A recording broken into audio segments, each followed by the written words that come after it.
Magandang araw mga ka-talkers, mga ka-talkies, mga ka-toshis. Welcome naman po sa ating panibagong vlog dito sa Talking Toshi Sports. Alright, congratulations dito sa Gilas, Pilipinas dahil nakapasok sila. Huling kabit. Pasok sila. Pasok tayo mga kababayan. At least sa qualifications for the quarterfinals. Again, nililinaw lang po natin kasi ibang nagre-report, yung mga ibang naririnig natin mga reports, quarterfinals na raw. Qualification for the quarterfinals ang tama. Okay? Hindi pa po quarterfinals yan. Kasi yung mga pasok sa quarterfinals, yung mga nag-top na mga teams sa bawat grupo. I think yan ay Australia, China, kalimutan ko yung dalawa. New Zealand, tsaka may isa pa. Japan ba or ano? Iran? Hindi ko sigurado. No? Pero yung apat na teams na top 4 teams sa bawat group, yun ang pasok sa quarterfinals. Nag-aabang na lang sila ng kalaban nila o sino mananalo dito sa qualification for the quarterfinals. Okay? So yan po ang ating somewhat correction kasi mga ibang news, no? News items, quarterfinals raw. No, hindi pa po tayo sa quarterfinals. Qualification for the quarterfinals. QQF ang abbreviation or ang to shorten it, ano? Okay. Pero, pasadahan muna natin itong mga team comparisons or team comparison ng Gilas Pilipinas, no? At ng Kingdom of Saudi Arabia, yung Team Saudi Arabia, no? Saan ba nag-ugat, saan ba nagsimula yung laban na yan? Nakaharap na pala natin sila, no? 3 beses. Okay, ito yung history kung makikita nyo sa ibaba, no? Okay. Tingnan natin yung mga match-ups nila. No? Nung una, teka, dito sa baba. August 2, 2013, FIBA Asia Championship for Men. Preliminary round, well, matagal-tagal na rin to. Kingdom of Saudi Arabia versus Philippines, panalo po tayo 78-66. Dito naman sa liitan nga natin to.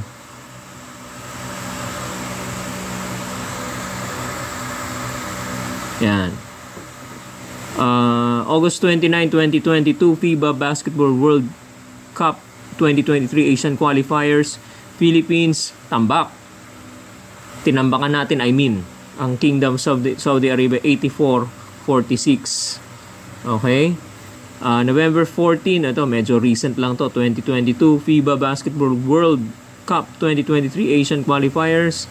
Kingdom of Saudi Arabia, 63, Philippines 76. Panalo po tayo ng 3 beses so far sa ating mga match-ups with KSA, no?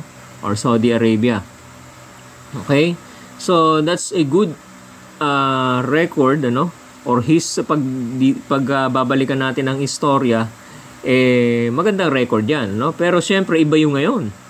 Kasi nag-i-improve ang mga teams ngayon. At hindi natin masasabi kung mananalo pa tayo ng ganong kalaki ang margin or mananalo ba tayo ng slimmest of the margin or mananalo ba tayo per se sa panahon natin yan dahil hindi natin masasabi. Yung mga dating nilalampaso natin, binabalibag lang, ano? At nilalamangan natin ng malaki, tinatalo na tayo, no? So, bilog ang bola, mga kababayan. So, tingnan na ngayon natin. Punta tayo sa statistics, ano? Napansin ko dito sa stat numbers or sa statistics ay konti lang ang diferensya ng mga karamihan ng mga departments, no? Pero meron ako mga napansin dito na pwede nating i-take advantage. Field goal percentage, malapit, ano? 44-42%. Okay? How about 2-point field goal percentage? Medyo malamang sila. 52.3% as against 49.6%. Okay? Sa 3-point field goal, ito importante to, no? Medyo lamang sila. 34.1, 31%. Okay? Ang pinakamataas yata China, no? With 42. Okay, medyo malayo-layo yan. Pero, okay na rin to. 30% pataas, ano? Pero may mas lamang pa rin sila, no? So, we should be wary of their 3-point shooting. Maganda ang shooting ng Saudi Arabia in fairness, ano? Alright, so lamang sila dyan. Lamang din sila sa free throw shooting. Nako, pagdating sa endgame, importante itong free throw shooting, lalo na pagdikit ng laban. 70.3% as against 68.2 para sa atin. Points per game, 83 to 79. So, 3 points halos ang lamang, 83-80. Okay? So, kalapit, Rebounds, 41.3, 42.7 lamang tayo rito. Pero konti lang. So, tingnan nga natin, breakdown natin yung offensive rebound tsaka defensive. Sa offensive rebounds, lamang tayo. 14 to 13.7. Pero actually, lang yan, 0.3 lang.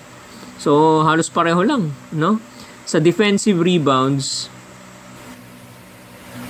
alright, sa defensive rebounds, tingnan natin ang defensive rebounds natin, Ayan, ang defensive rebounds mo, halos magkapareho lang din. 28 lang din.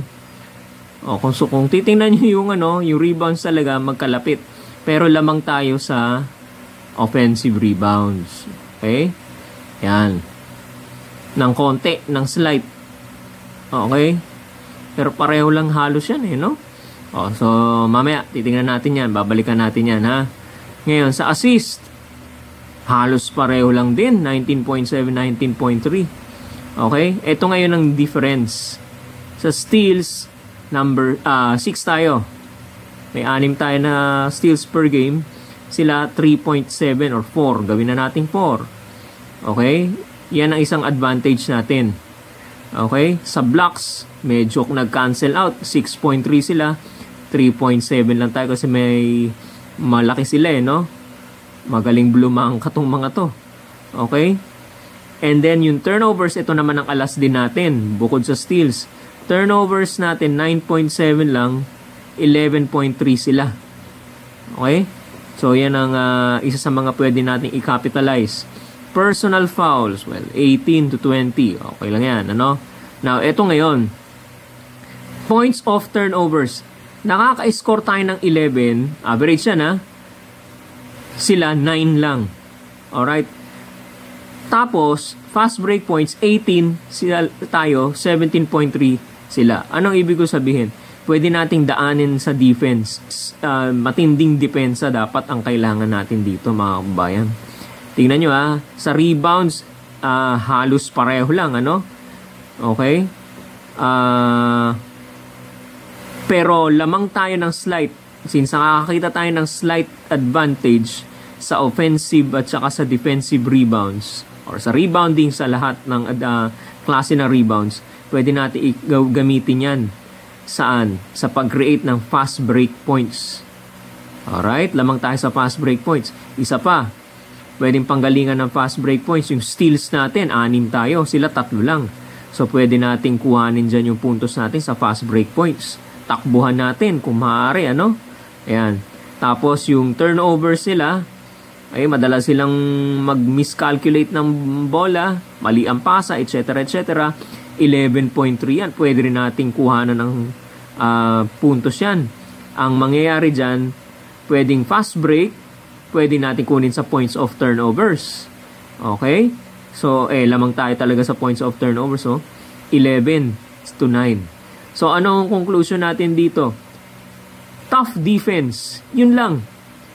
Pag meron tayong depensa, makukuha natin ng possession, proceed tayo sa opensa.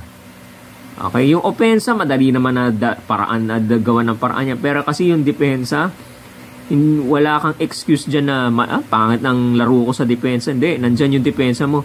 Yung opensa mo, maaaring malas ka pa Pero yung depensa, matinding defense or tough defense, pwedeng i-translate yan into puntos kahit wala kang maipuntos. Basta dumepensa ka lang na maayos or maganda, Ayan, tingnan natin. Yung points in the paint, teka muna, second chance points. Okay?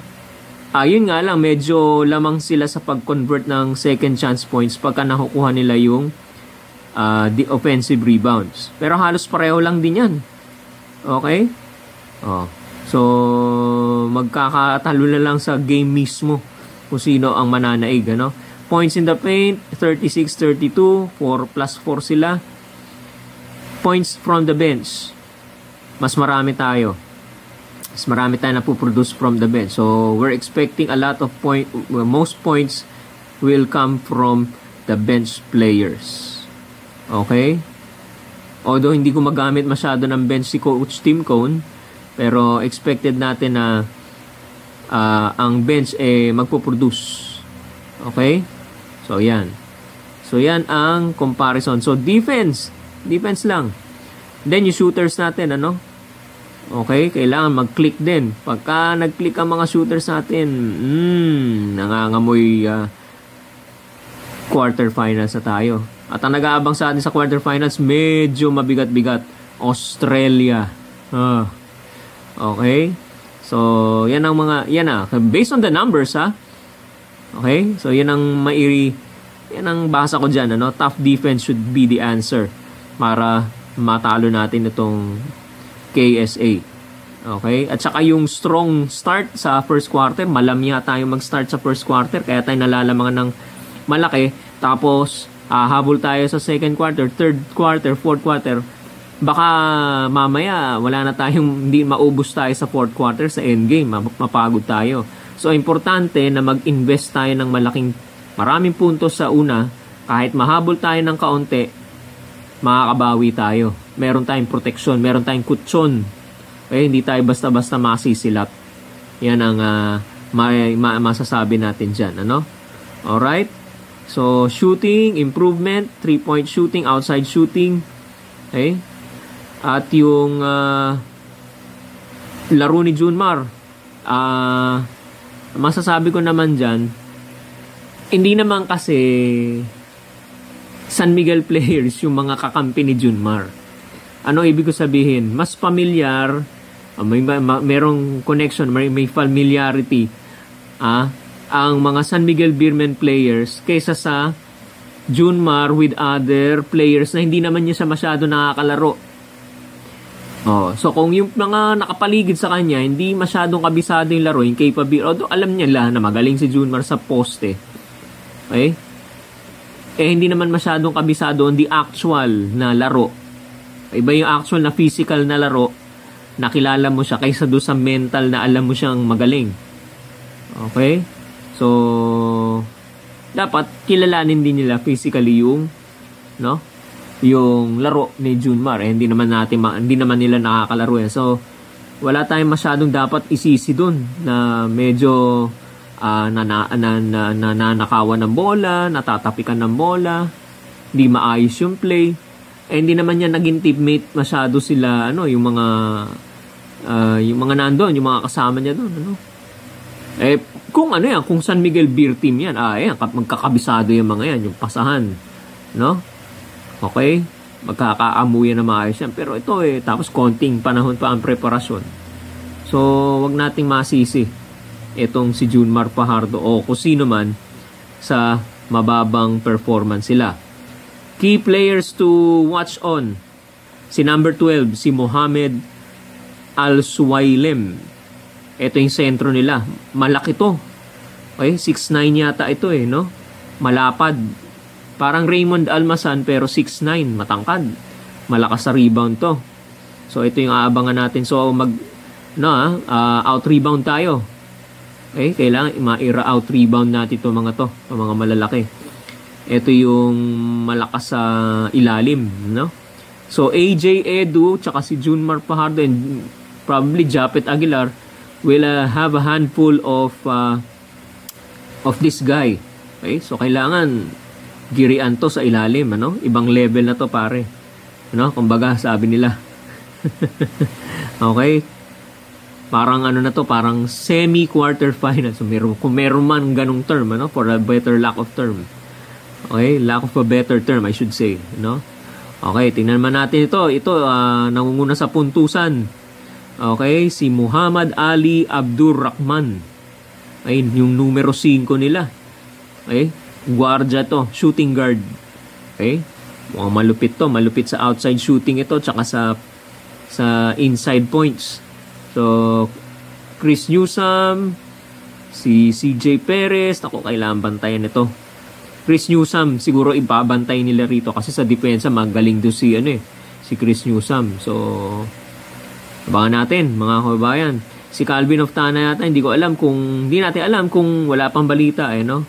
Hindi ko alam kung ilalaro. Okay? Bakit naman kasi hindi gamitin ni Coach Tim Cone si Jamie Malone? So, baka naman nire-reserva para dito. So, tingnan natin. Sana gamitin. No? Yung mga players niya sana lamig-lamig sa refrigerator, ilabas nyo para gumagamit. Okay? Kevin Kiambao, no?